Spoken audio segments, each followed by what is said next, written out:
astrologers బొకేలతో స్వీట్లతో వెళ్తున్నారు. That video is going trending on Twitter లో ఆ వీడియో ట్రెండ్ అవుతోంది.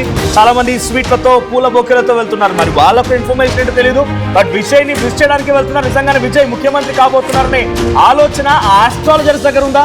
వాళ్ళ దగ్గర ఇన్ఫర్మేషన్ ఉందా? ఆస్ట్రాలజీలో విజయ్ నిజంగానే సానుకూలత కనబడుతోందా? ఏం జరుగుతుందో చూడాలి. బట్ తమిళనాడులో మాత్రం పోస్టల్ బ్యాలెట్ లో నెక్ టు నెక్ ఫైట్ కనబడుతోంది. DMK 24 and TVK 22 and Anna DMK 8 seats లో మాత్రమే నెలకొంది. సో మరికొన్ని సేపట్లోనే ఈవీఎం ఓట్ల లెక్కింపు కూడా స్టార్ట్ అవబోతోంది. తమిళనాడులో 4,18,541 ఓటర్లకు సంబంధించి అక్కడ ఈవీఎం బ్యాలెట్లకు సంబంధించి వాళ్ళు లెక్కించబోతున్నారు. Interesting right. రికార్డు స్థాయిలోనే పోస్టల్ ఓట్లు నమోదయ్యాయి. సో ఆధిక్యం చూసి టెన్షన్ మొదలైంది. Sachin right, interesting. తమిళనాడు గురించి మాట్లాడుకున్నాం. నేరుగా అస్సాం వెళ్ళిపోతాం. అస్సాంలో ఎటువంటి పరిస్థితి ఉంది? మళ్ళీ అక్కడ ప్రజలు హిమంత బిశ్వ శర్మకు పట్టం కట్టబోతున్నారు. దానికి సంబంధించిన big breaking news here it is on the screens of RTV. అస్సాంకి సంబంధించిన బిగ్ బ్రేకింగ్ న్యూస్ చూస్తున్నారు. అక్కడ కూడా పోస్టల్ బ్యాలెట్ల లెక్కింపు ప్రారంభమైంది. అస్సాంకి సంబంధించి ఎటువంటి పరిస్థితులు డీటెయిల్ గా మాట్లాడుకునే ప్రయత్నం చేద్దాం. అక్కడ ఎగ్జిట్ పోల్ ఫలితాలే కాదు, అంచనాలు, ఒపీనియన్ పోల్స్ నుంచి మొదలుపెట్టే ఎగ్జిట్ పోల్ ఫలితాల వరకు కూడా దాదాపుగా ఇటు హిమంత బిశ్వ శర్మ నేతృత్వం వహిస్తున్న భారతీయ జనతా పార్టీని అక్కడ అధికారంలోకి రాబోతుందనేది ఘంటాపథంగా వినిపించిన మాట. సో నిజంగా అలాంటి పరిస్థితి ఉందా? తెలుసుకునే ప్రయత్నం చేద్దాం. మా ప్రతినిధి నిర్మల అప్డేట్స్ అందించేందుకు సిద్ధంగా ఉన్నారు. నిర్మల, అస్సాం పరిస్థితి ఏంటి? హిమంత బిశ్వ శర్మకి మొగ్గు చూపుతున్నారా ప్రజలు, లేకపోతే ఈక్వేషన్స్ క్యాలిక్యులేషన్స్ మారుతున్నాయి అక్కడ? అఫ్ కోర్స్ బీజేపీ లీడ్లో కనిపిస్తుంది 13 స్థానాల్లో. ఎస్ సచిన్, ప్రస్తుతం అయితే మరి ఇక్కడైతే బీజేపీకే హవా సాగనుంది అనే ఒక అంచనాలు అయితే వేస్తూ ఉన్నారు. ఇప్పటికే 85 నుంచి 96% కూడా ఓటింగ్ అయితే జరగడం కూడా జరిగింది అక్కడ. అదే కాకుండా 800 మంది సిబ్బందితో కూడా ఇక్కడ ఈవీఎంలకు రవాణాగా కూడా పనిచేస్తూ ఉన్నారు. అంతేకాకుండా అక్కడ ఇక్కడ అస్సాంలో కాంగ్రెస్ కూడా మాది హవా సాగుతుంది, ఖచ్చితంగా విజయాన్ని సాధిస్తాము అని చెప్పేసి ఓ పక్క కాంగ్రెస్ కూడా చెప్తున్న పరిస్థితులు అయితే నెలకొన్నాయి. ఇప్పటికే దాదాపు 35 జిల్లాలలో 40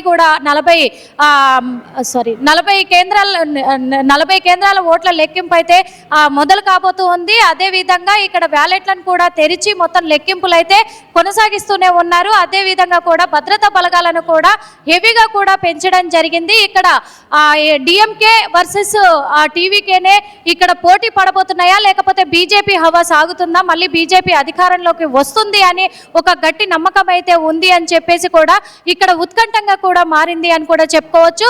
ఈ ఓట్ల లెక్కింపు 5 రాష్ట్రాల ఓట్ల లెక్కింపును మాత్రము దేశవ్యాప్తంగా కూడా ఎవరు గెలవబోతున్నారు, మరి బెనర్జీ గెలుస్తుందా లేదా అనే ఒక అనుమానం, అంటే ఒక ఆలోచన కూడా రాబోతుంది ప్రజల్లో అని కూడా చెప్పుకోవచ్చు. అదేవిధంగా దేశవ్యాప్తంగా ఎదురు చూస్తున్నటువంటిదే మళ్ళీ మోడీ అధికారంలో ఉంటారా, లేకపోతే ఏం జరుగుతుంది 5 రాష్ట్రాలలో అనేది కూడా ఉత్కంఠంగా మారడమే కాకుండా దాదాపుగా కూడా 772 మంది నాయకుల భవిష్యత్తు, అంటే అభ్యర్థుల భవిష్యత్తు మొత్తం కూడా ఈ లెక్కింపుతోనే నిర్ణయం కాబోతుంది. ప్రయత్నం చేయండి. దాదాపుగా 722 మంది క్యాండిడేట్స్, ఏకంగా 126 అసెంబ్లీ సెగ్మెంట్స్, ఏకంగా మొత్తం 40 కౌంటింగ్ సెంటర్లు, 35 జిల్లాల్లో 40 కౌంటింగ్ సెంటర్స్ లో అస్సాంకి సంబంధించి ప్రస్తుతం పోస్టల్ బ్యాలెట్స్ కౌంటింగ్ జరుగుతుంది. బట్ ఇప్పుడు లీడ్లో చూసుకుంటే భారతీయ జనతా పార్టీ ఏకంగా 13 స్థానాల్లో ముందంజలో ఉంది. అండ్ ఆ తర్వాత స్థానంలో ఉంది గౌరవ్ గొగోయ్, అక్కడ నేతృత్వం వహిస్తున్న అస్సాం కాంగ్రెస్. ప్రెసెంట్ అక్కడ సిచ్యువేషన్ అలా ఉంది. Bharatiya Janata party as expected అక్కడ ఒక స్వింగ్లోకి వెళ్ళిపోయిందని చెప్పుకోవాలి. మరి ముఖ్యంగా ఇక్కడ సిచ్యువేషన్ చూసుకుంటే కనుక అస్సాం గణ పరిషత్ ఏజీపీ కావచ్చు, లేకపోతే బోడో పీపుల్స్ ఫ్రంట్కి సంబంధించి కావచ్చు, దీని గురించి మాట్లాడుకుంటే క్రమం ఒక్కసారి నేరుగా పుదుచ్చేరికి సంబంధించి కూడా చూసే ప్రయత్నం చేద్దాం. అస్సాంలో అటువంటి పరిస్థితి ఉంది, మరి పుదుచ్చేరిలో పరిస్థితి ఏంటి మాట్లాడుకునే ప్రయత్నం చేద్దాం. And big breaking news is on the screens of RTV. పుదుచ్చేరిలో బీజేపీ 2 స్థానాల్లో ముందంజలో ఉంది. కాంగ్రెస్ ఆఫ్ కోర్స్ ఇప్పటి వరకు కాస్త టఫ్ ఫైట్ అని చెప్పలేము, ఎందుకంటే కేవలం 2-1 కాబట్టి. సో ఇక్కడ ఏమైనా ఈక్వేషన్స్ మారే అవకాశం ఉందా? ప్రెసెంట్ పుదుచ్చేరిలో భారతీయ జనతా పార్టీ హవా కంటిన్యూ అవకాశం ఉందా, లేకపోతే ఈక్వేషన్స్ మారే అవకాశం ఉందా? అప్డేట్స్ అందించేందుకు బీజేపీ తెలంగాణ హెడ్ క్వార్టర్స్ నుంచి మా ప్రతినిధి శ్రీధర్ సిద్ధంగా ఉన్నారు. బీజేపీ హెడ్ క్వార్టర్స్ తెలంగాణకు సంబంధించి మాట్లాడుకునే క్రమం. So Puducherry equations calculations Bharatiya Janata party ఇటు తెలుగు రాష్ట్రాలకు సంబంధించి చాలా ఈగర్గా వెయిట్ చేస్తుంది.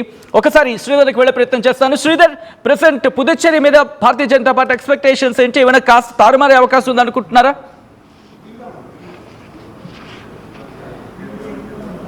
Okay, all right. But before that Kerala గురించి కూడా మాట్లాడుకునే ప్రయత్నం చేద్దాం. కేరళలో ఈక్వేషన్స్ కూడా మారుతూ ఉన్నాయి. కేరళకు సంబంధించి మాట్లాడుకుంటే క్రమం పుదుచ్చేరికి సంబంధించి చూశారు, అస్సాంకి సంబంధించి చూశారు, పశ్చిమ బెంగాల్కి సంబంధించి మాట్లాడుకున్నాం, అండ్ తమిళనాడుకి సంబంధించి మాట్లాడుకున్నాం. కేరళ కహా హై అని అనుకుంటున్నాయి. Yes, here it is. కేరళకు సంబంధించి కూడా అక్కడ మారుతూ ఉన్నాయి. ఎల్డిఎఫ్ 24 స్థానాల్లో ఉంది, అండ్ యూడిఎఫ్ 25 స్థానాల్లో కొనసాగుతుంది. భారతీయ జనతా పార్టీ 3 స్థానాల్లో ఇన్ఫాక్ట్ అక్కడ ముద్దంజలో ఉంది. అండ్ క్లియర్గా మాట్లాడుకుంటే యూడిఎఫ్ అండ్ ఎల్డిఎఫ్కి మధ్య టఫ్ ఫైట్ కొనసాగుతోంది. యాజ్ సెడ్, ఎల్డిఎఫ్కి సంబంధించి మాట్లాడుకునే క్రమంలో కాస్త అక్కడ పవర్ని కోల్పోయే అవకాశం ఉంది. యాంటీ ఇన్కంబెన్సీ ఫ్యాక్టర్ ఇక్కడ కనిపిస్తుంది అనేది వినిపించే మాట. So what you see Manoj? Overall గా ఇక్కడ అన్ని పోస్టల్ బ్యాలెట్ రిజల్ట్స్ లో వెస్ట్ బెంగాల్ లో తృణమూల్ కాంగ్రెస్ కి కొంత యాంటీ ఇన్కంబెన్సీ క్లియర్ గా కనబడుతోంది. తమిళనాడులో కూడా టీవీకేకి సపోర్ట్ ఇస్తున్నారంటే డిఎంకే కొంత ప్రభుత్వ ఉద్యోగుల వ్యతిరేకత కనబడుతోంది. అండ్ పుదుచ్చేరిలో same situation. At the same time అస్సాంలో కూడా కొంత బీజేపీకి సానుకూలంగా అస్సాంలో ఉంది. బట్ కమింగ్ బ్యాక్ టు కేరళలో కూడా యూడిఎఫ్ వైపు కనబడుతోంది. అంటే ఎల్డిఎఫ్ యాంటీ ఇన్కంబెన్సీ ప్రభుత్వ అధికారులు కనబడుతోంది. అంటే వన్ సైడ్ గా ప్రభుత్వ అధికారులు ఏ పార్టీకి పట్టం కట్టడం లేదు. They have their own opinion at the same time they have their incumbency అనేది కూడా కనబడుతోంది. So moving on to Sachin, postal ballot ఓట్ల లెక్కింపు దాదాపుగా పూర్తి కావచ్చేసింది. ఒక్కసారి ఇంట్రెస్టింగ్ డెవలప్మెంట్, ఈ రోజు త్రిష బర్త్డే. తను వెంకటేశ్వర స్వామికి టెంపుల్కి వెళ్ళారు, తిరుపతి వెళ్ళినట్టుగా తెలుస్తుంది. విజువల్స్ మీరు చూస్తున్నారు ఆర్టీవీ స్క్రీన్ మీద.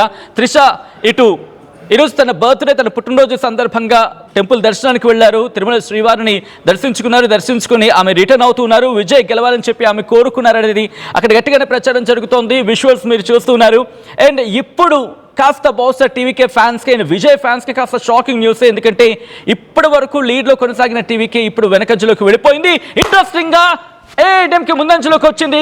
డిఎంకే 44 స్థానాల్లో మొదటి స్థానంలో కంటిన్యూ అవుతుంది. Interesting development. ఇంతవరకు కేవలం సింగిల్ డిజిట్కే పరిమితమైన ఏఐఎంకే మనోజ్ ఇప్పుడు ఏకంగా డబుల్ డిజిట్కి వచ్చింది. టీవీకేని మించిపోయింది. అఫ్ కోర్స్ టీవీకే మొదటి నుంచి సచిన్ టీవీకే మీద హ్యూజ్ ఎక్స్పెక్టేషన్ ఎవరికి లేవు. ట్రూ. జనరల్ గా ఫ్యాన్స్ కి గానీ అక్కడ ఉన్న కార్యకర్తలు తప్ప ఎవరికి ఎక్స్పెక్టేషన్స్ లేవు. ఎగ్జిట్ పోల్ ఫలితం ఒకే ఒక్క సర్వే సంస్థ టీవీకేని అమాంతంగా ఆకాశానికి ఎత్తేసింది. సో ఆ ఎగ్జిట్ పోల్ ఫలితం ఆధారితంగా టీవీకే చర్చ జరుగుతుంది. Of course but final results చూడాలి ఏం జరిగిందో. మేబీ మిగతా ఎగ్జిట్ పోల్ సర్వే కరెక్టా లేకపోతే ఈ ఎగ్జిట్ పోల్ సర్వే కరెక్టా అనే దానికంటే కూడా టీవీకే వైపుగా ప్రజలు నిలబడ్డారని చూడాలి. సో ఓవరాల్ గా 92 పోస్టల్ బ్యాలెట్ సంబంధించి రిజల్ట్స్ మనం ఆర్టీవీ స్క్రీన్ పై చూస్తున్నాం. 44 స్థానాల్లో డిఎంకే లీడ్ లో ఉంది. అండ్